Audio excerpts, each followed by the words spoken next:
Hi, this is Shannon from No Shelf Control. Thanks for joining me on the channel tonight. I am back with round 2 of the March Tournament of Books. Yesterday we talked about the play-in round and there were 3 books, one of which was selected to move forward and become the 16th book in the tournament.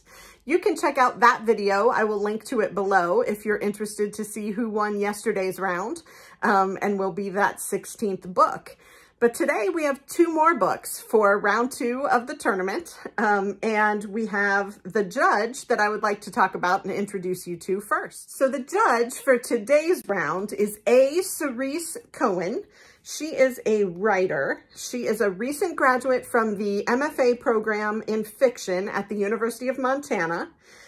She lives in LA, and her work has appeared in the New York Times, the Wall Street Journal magazine, The Nation, Artsy, and other publications. She mostly covers art and books. Now, she starts what she's written about judging the books by saying she is a 31-year-old woman whose life has recently been consumed by dating men. You'll have to wait and see how that relates to what she's said about the books and how she's judging them. But that's how she starts what she wants to say about the books. And I think that is worth noting. Her bio online says that she's a former staff writer at artsy.net, where she wrote Body Issues, a monthly column on art and the body. She says she's interested in contemporary painting, stories of young women gone astray, and films about Hollywood, and that she loves writing profiles. So let's get started talking about the books. We have Mouth to Mouth by Antoine Wilson and The Passenger by Cormac McCarthy. Now, I have to admit, whenever I see Cormac McCarthy, I get a little timid. I just find Cormac McCarthy's writing very, very bleak. He's an excellent writer. The books stick with me. They give me things to think about, but it is so bleak and depressing. Everything of his that I've ever read is either terribly bleak and depressing or terribly violent and bleak and depressing. And so while I've read a couple of his books and can see the quality in them, I just shy away from reading a lot of Cormac McCarthy. So that is one of the books today. That does not, my opinion of Cormac McCarthy's writing and the fact that he makes me sad doesn't necessarily contribute to the round today. But here's what we know about what Cerise Cohen had to say. She says, while reading and thinking about Antoine Wilson's Mouth to Mouth and Cormac McCarthy's The Passenger, here's what I valued, how I felt while I was reading, whether or not these writers kept the promises they made at the beginnings of their novels, and if their books evidenced irritating views about women. So at least you know at this point what she's thinking and how she made her choices. With regard to The Passenger, as I said, written by Cormac McCarthy, it is 385 pages and was published on October 25th, 2022 by Knopf Publishing Group. And you'll remember for the Tournament of Books, all of these books had to have been published last year, so in 2022. Here's the synopsis of The Passenger. It says, 1980, Pass Christian, Mississippi. It is 3 in the morning when Bobby Western zips the jacket of his wetsuit and plunges from the boat deck into darkness. His dive light illuminates the sunken jet, 9 bodies still buckled in their seats, hair floating, eyes devoid of speculation. Missing from the crash site are the pilot's flight bag, the plane's black box, and the 10th passenger. But how? A collateral witness to machinations that can only bring him harm, Western is shadowed in body and spirit by men with badges, by the ghost of his father, inventor of the bomb that melted glass and flesh in Hiroshima, and by his sister, the love and ruin of his soul. Traversing the American South from the garrulous bar rooms of New Orleans to an abandoned oil rig off the Florida coast, The Passenger is a breathtaking novel of morality and science, the legacy of sin, and the madness that is human consciousness.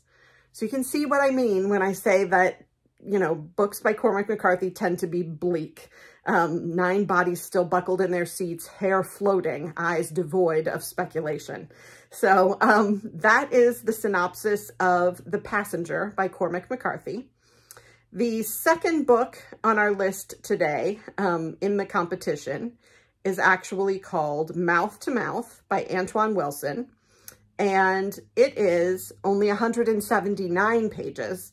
It was published by Avid Reader Press, Simon & Schuster, and it was published way back in January of 2022, January 11th of 2022. So a much shorter book. And here is the synopsis. Now, I have never read anything by Antoine Wilson, I don't believe.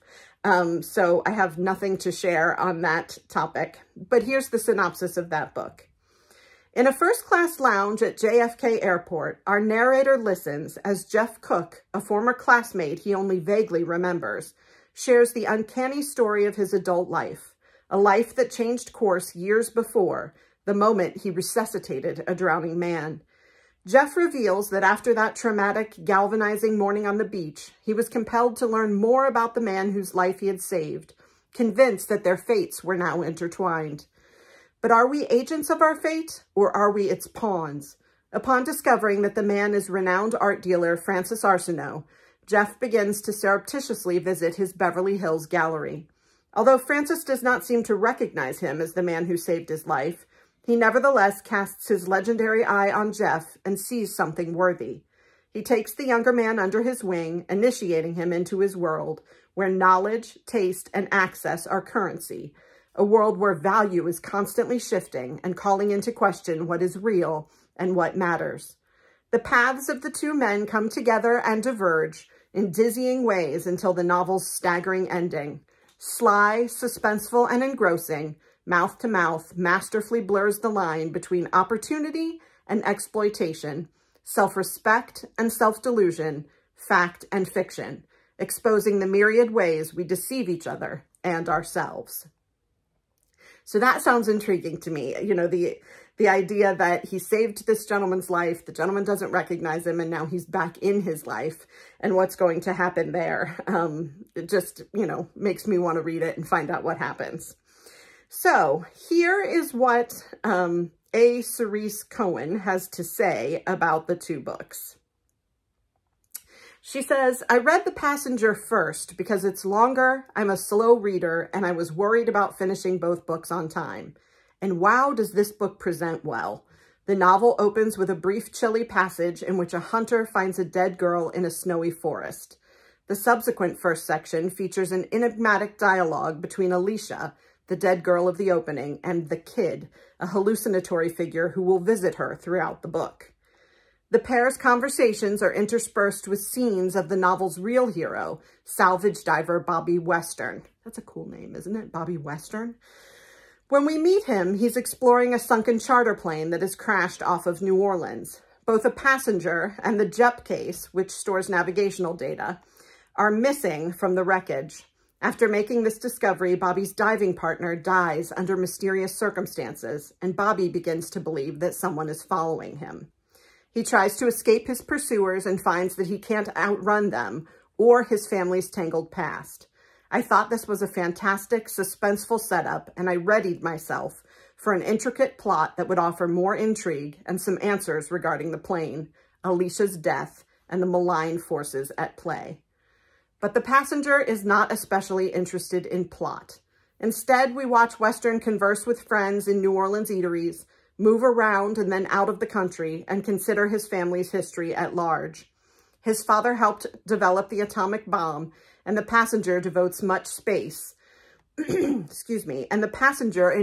devotes much space to the rivalries between physicists around the time of that invention. Toward the end of the novel, one character offers a theory of the Kennedy assassination. The Passenger throws multiple philosophical and narrative inquiries of epic proportion at the reader and never fully commits to any of them.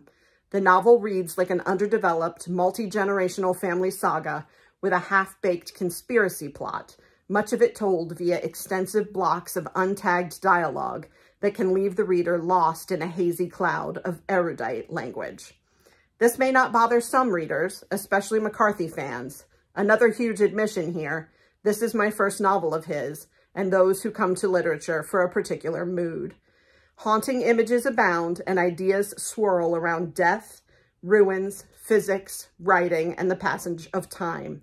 There's so much to think about here, but the passenger's lack of cohesion and fidelity to anything, really, ultimately limits its ability to communicate.